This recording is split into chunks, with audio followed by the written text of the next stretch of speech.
My name's Lewis Wood. This is my concept development presentation. I've chosen the second brief, so I'm going to choose Temple Run as my casual game, and I've chosen a US TV show called Game of Thrones. So just the reason why I've chosen casual games. A few statistics there that I've been researching. So something like on a mobile platform, puzzle, board games, game show, trivia, card games take up 35% of mobile games, along with casual social games, which also take up 35% of the market. This is in 2012. So some more statistic from 2012. 28% of role-playing games take up the computer games by genre market. 26.7% were casual. 24.9% surprisingly was strategy.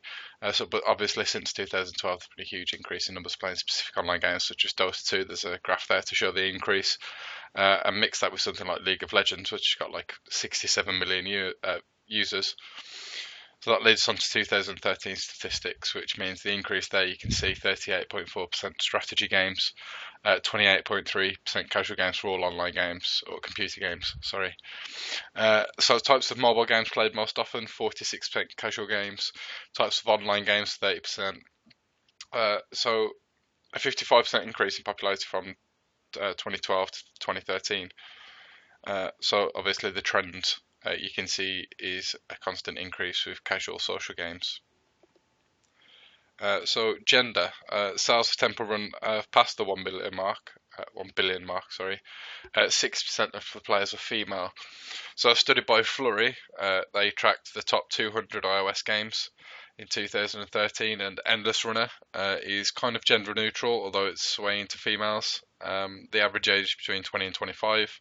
It's played between 5 to 10 sessions a week. And it's got above 70% 30-day rolling retention rate, so it's a really good target to go for.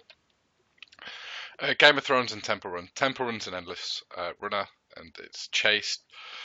Level up by leveling your character and using power ups. Use Game Center for leaderboards, avoid obstacles, collect coins, that sort of thing, like Indiana there. The Game of Thrones is based on war and power. It's got many themes throughout.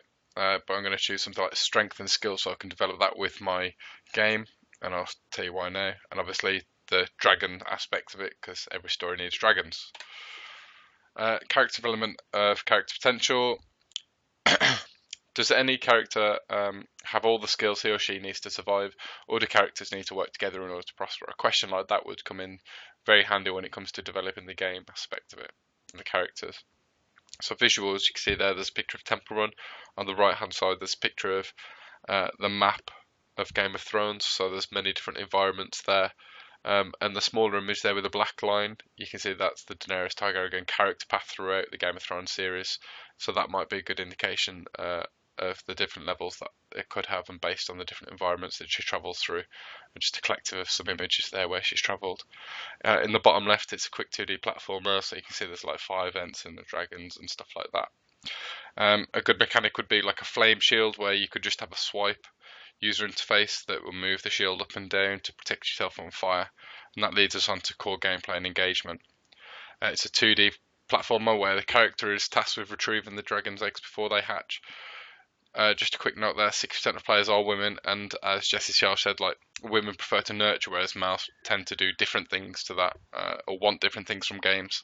So I think that might be better than just destroying the eggs. Collect X amounts of eggs to unlock beneficial items, dragons, something like that. So we could get like mini transactions on buying those things, which is typical of a casual game. Successfully defending yourself against fire using the shield mechanic grants points, plus multiplying the score for each successful block. Possibility of unlocking different beneficial items to help the player through the level. So again, microtransactions, things like that, things that will keep players interested.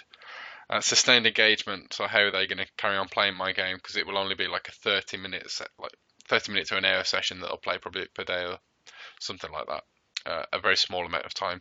So chase and time element, the skill aspect for it. So like the shield and the avoiding obstacles and enemies. It's going to be fast-paced, short but many levels, as any casual gamer will know. Something like Angry Birds, where it's very short levels, but you can get such a vast amount done in a small period of time.